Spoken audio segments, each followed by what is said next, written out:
record on this computer.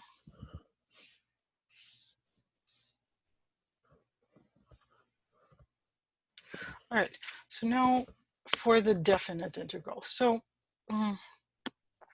there's a lovely little theorem, theorem 7, that I'm going to read for you. And then I'm going to do a definite integral which does not involve theorem 7. What sense? Well, maybe we should do it first. Yes, let's not read the theorem, let's just do an example. Okay, so suppose this is the function that I worked out just minutes ago. I worked out the antiderivative. Okay, if you guys remember, this is the function. Okay, and I sorted it out. I figured out that the antiderivative is like that. Okay, so now if my question asks to compute this definite integral, how can I do it using the fundamental theorem? Part 2, the evaluation part. Okay. So do you guys remember, it's crucial. Like it's the stuff that I did last time, and I left very kind of detailed notes and recordings. This is a theorem that you must know. Fundamental theorem of calculus 1 and 2.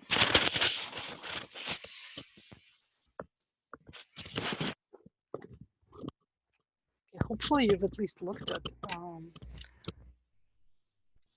lecture.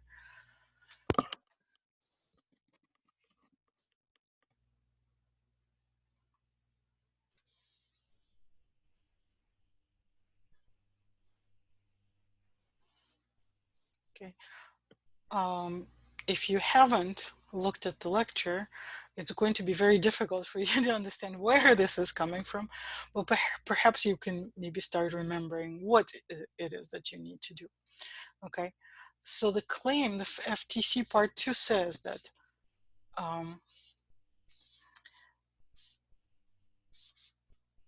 okay, if you have capital F such that capital F prime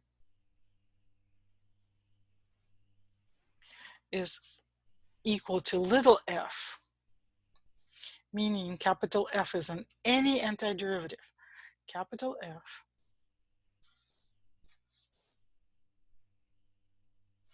is any antiderivative of little f, then you can compute the integral, okay, say from a to b of little f of t, little f of x dx. It doesn't really matter what we call the dummy variable. This can be computed as this antiderivative evaluated at this point minus antiderivative evaluated at the other point. Okay, I've written it up. I've put it into this. It's like you take your antiderivative, put it into these brackets from a to b, and evaluate it like that. So it's like a change in the antiderivative. Okay, so if we approach it like this, all we need to do is, okay, realize that I already have an antiderivative. Take this antiderivative, 1/3 cosine cube x, and then put it between minus pi over 2 and pi over 2. Plug them in, okay, and evaluate. Cosine of pi over 2, if you remember, okay, pi over 2, this is right here, cosine is going to be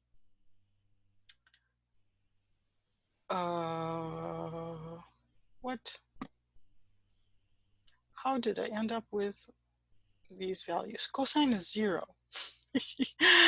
Oh my god, not 2/3, it's 0.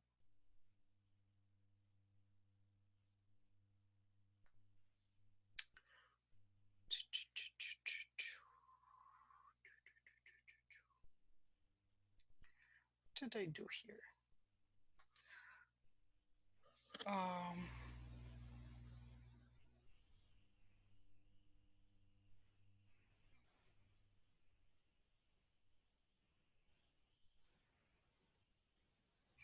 so I made a mistake, and I'm trying to, well, but it's very strange because I plotted it too. Okay, cosine, sine squared, so you have an even function that you're doing on a symmetrical. Did I make a mistake? Did I make a different mistake than I thought? Your u is sine. Okay. Oh, yes, because it's sine. It's not. Oh, boy. Yes, I made a mistake, but it's a different mistake than what I thought. I know this can't be right. Okay. So it's this mistake that I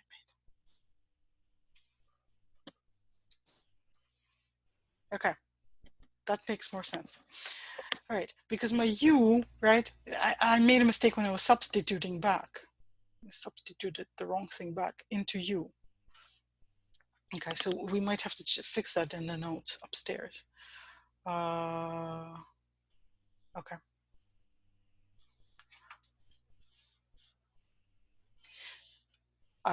It's a little bit hard to explain. I will explain later how I knew that that this can't be true. So that this cannot be zero. I like 2/3 is the right answer. So, and it wasn't coming out. It wasn't coming out right. So sine cubed. Okay, so sine at pi over 2, now things make a lot more sense. Sine at pi over 2 is 1. Okay, it's this distance, sine of that angle. Sine of minus pi over 2 is minus 1. Okay, so what I have here is 1/3. Okay, 1 minus minus 1. Okay, that better be 2/3. So I get to that lovely, lovely form. Okay.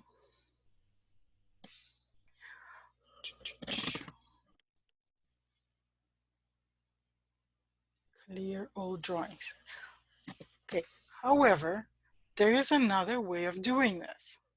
And this way, actually, if you do this in that way, it gets you to the answer in what seems to some people a simpler, easier steps. So in order to go through these steps, we need to read this theorem and understand what it's saying. Okay, the theorem is saying, well, do your substitution the same way here. Okay, this is your u.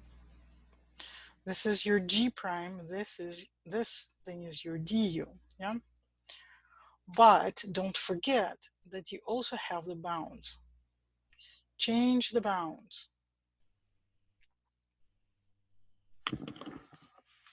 All right. Now, if we do it this way, then we have what looks to us like maybe a slightly easier process. Okay.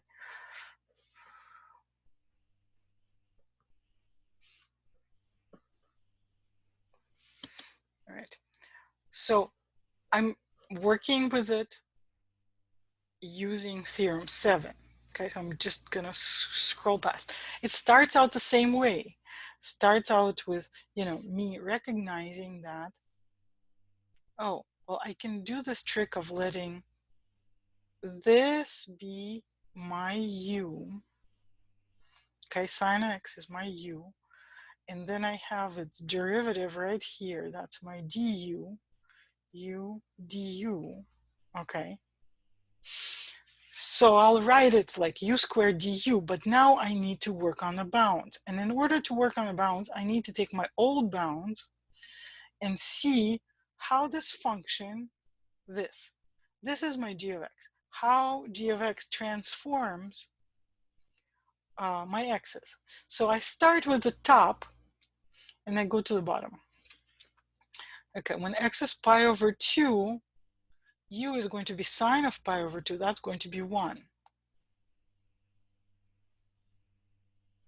Okay, when x is minus pi over 2, u is going to be sine of minus pi over 2. It's going to be minus 1. So that's telling me how the bounds are going to translate in the new integral.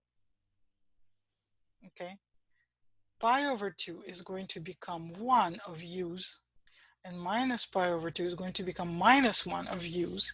Okay, and then I just do my u integration, okay, and simply substitute in minus 1. So it's the same as like 1/3, okay, u cubed minus 1. Okay, so 1/3, 1 cubed minus 1 cubed. And that's, of course, gets me 2/3. Now notice that what I did before, okay, maybe if I don't clear the screen and simply move up, you will see that, okay, what I have here is exactly the same thing. It's just that I'm doing things in a slightly different order. I mean, I cannot avoid doing the steps. I just do them in a different order. This is my u cubed. Yes? And when I evaluate this, I sort of evaluate it in place. Yes? Instead of writing them up like this in the separate lines and putting them into the bounds, I do it right here in this spot. Now I do have to say that, like, I used to like this method. Why? Because it just seemed easier. It's like, oh, I don't need to learn a new method. I just learned how to take antiderivatives. Just find an antiderivative and then just evaluate it. But I realized that this one is less error prone, fewer errors, especially when you're tired. So this is sort of slower, more systematic, and less error prone. Okay. Now I do want to point out something else, something very interesting that's happening. Okay, how did I know that this integral could not have been 0? Well, here's how I knew it. I know that my integrand, this function, is even. Okay, how do I know that? Sine x is odd, is an odd function in the sense that sine of minus x is equal to minus sine of x. Okay, so if you recall the graph, then the graph of sine looks something like this. So there is that symmetry about the origin. Okay, so at, pi over 2 it's 1, at minus pi over 2 it's minus 1, and it's exhibiting exactly that kind of symmetry, 1 minus 1. Okay, so the values, absolute values are the same distance from the origin, but the sign flips. Okay, now of course if you have an even function and you square it, well, it would be something like that, and the square of sine is an even function. So sine squared, it doesn't quite look like that, but it looks more like this. It's flatter, okay, and it's even. So sine squared, this is sine squared, is even. Okay, and it's typical, like if you have two odd functions, multiply them together, you get an even function. All right, but cosine is an even function. If you remember, cosine looks something like this. So even, okay, cosine of minus x is equal to cosine x. So it's symmetric with respect to the line x equal to 0. your y-axis, yeah? So going this way and going that way, same distance, gets you exactly the same value, not the opposite values, okay? But of course, this multiplied with that, you're multiplying two even functions together, okay, is even. So you end up with sine squared x times cosine x is even. Okay, but even functions are symmetric with respect to the origin. Well, look, instead of doing all this work, you could have just computed half, okay? This area is equal to that area and just doubled it. And that's exactly what you end up doing if you think about this, okay? Because this minus minus 1/3 exactly ends up doubling. So instead of computing like this, you could have done 0 to pi over 2 twice, okay, of the same function, which would have led you to 2 of this 1/3 u cubed between 0 and pi over 2, which would have given you, sorry, not pi over 2. This would be already 1. If I'm switching to u's, then this becomes 1. This gives you exactly 2/3. So same answer, but less work, arguably. Maybe not in this form, not so much, but in principle, yes, a lot more, less work. Okay, clear all drawings. So I have one more example for you.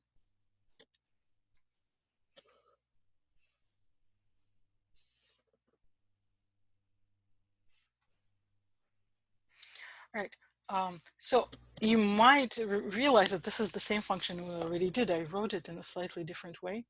But in this function, I don't want to write it in, I just want to use theorem 7 in straightforward fashion. This, okay, I had it written like 1 minus t squared t dt to help you recognize that this was a derivative of what was down here, okay? So with some experience, you'll realize, well, if you have really square roots, that you better take this as your u, that's going to be u, and you better hope for some kind of a way of doing a du with whatever is floating around outside of the square root. Okay, so let me clear all drawings and let me try it again. So magenta. Okay, so that's my u. And this is going to give me a du, except that I'm missing something, okay? And what I'm missing is minus 2, okay? And of course I need to, in order to preserve the balance of the universe, multiply everything by negative 1/2. Okay, so when the dust settles, I realize that what I'm dealing with is this. Integral from -1 to 1, okay, square root of u du. Okay, then I can go about my merry way and, oh, of course this 1 is wrong because it's not a 1. This is t equal to 1, yes? And t equal to -1, and these need to be changed. So I made a classic mistake here, yeah? So, no, it's not that. It's the other guy. And what's the other guy? Well, I just use my u's, okay? This is g of t, yeah?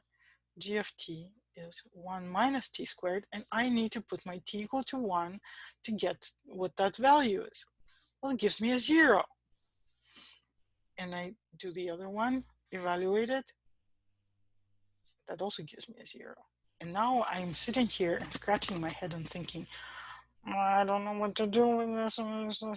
Or do you guys know what the answer is? Integral from 0 to 0 of anything that is continuous should give you big fat 0. Yes, do you remember this is sometimes called the zero width rule. Zero width rule for integrals. All right, so but you know, I'm very obsessive. Can I do this? I'm gonna do this integration. Okay, u to the power 1/2, I'm gonna do it. Okay, so I have minus 1/2. Antiderivative of this is u to the 3/2. I have 2/3 from 0 to 0. Well, okay, it's still going to be 0. But I'm even more obsessive. I don't, you know, I'm going to check myself another way. I'm going to draw a picture of this. Okay, and I'm going to think, okay, well, I know what this looks like. And although it's a, I mean, it is an even function if you think about this. So the square root of, so this 1 minus t squared, the graph of this, if you remember, that's the upper half circle between -1 and 1, like that. That is symmetric, so that is an even function, And of course, this function is odd, okay? Why, so if this is my, say, y, and this is my t line, okay, y equal t looks something like that, and that's as odd function as you've seen one. When you multiply these two guys together, you will end up with something that looks like that. Their product looks like that. I hope it's not a great surprise for you. You know, if I were to sketch the half circle back in, it would be up here, okay? And then the other line, so the line vaguely sort of dominates near 0, and the circle dominates near here. Look, okay, when this, I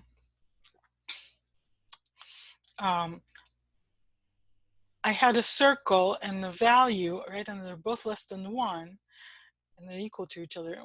I multiply these two y values together. Right here, it's these two y values, and the result of, like, if this is my a, then a squared would be below, right? Because a is less than 1. So that's exactly what's happening. Okay, you're multiplying by something that's less than it. Okay, and here it's tending to 0. Okay, so the circle is pulling everything down to 0 here, and the line is pulling everything down to 0 here, and then the line is making everything negative. Okay, but notice how nicely this oddity is, because this gets a plus sign and this gets a minus sign because it's below the axis, and of course the area, the integral is 0. So the integral -1 on this t 1 minus t squared dt is 0 by parity. You don't actually need to compute anything by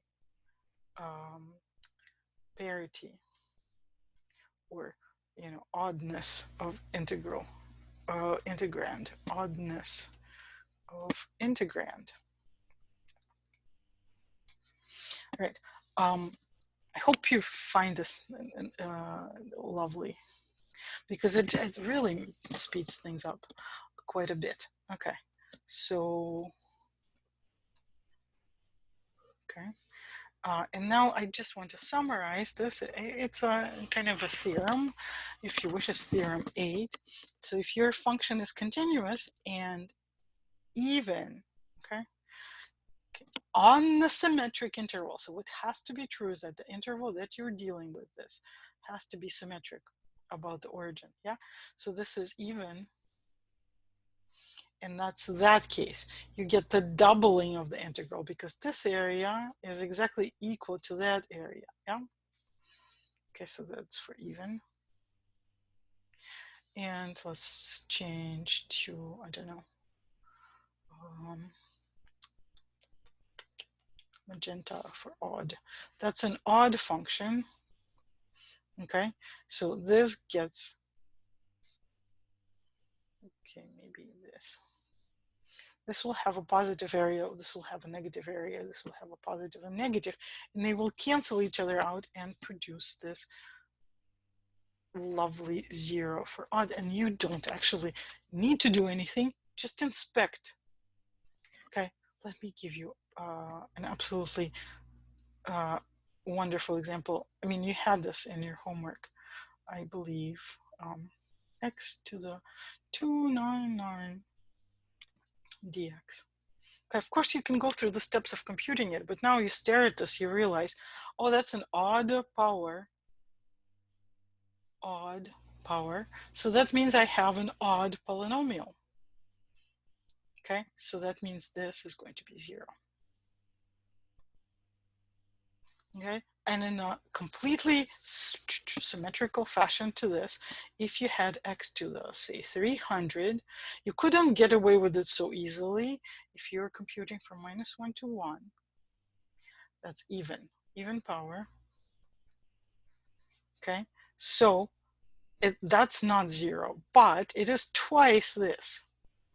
From 0 to 1, x to the 300 dx. So go in, do your computation, 2 times, okay? So raise it to the requisite power, by 1 and divide by 301. Okay, between 0 and 1, that's a kind of really easy evaluation. So that's 2 over 301.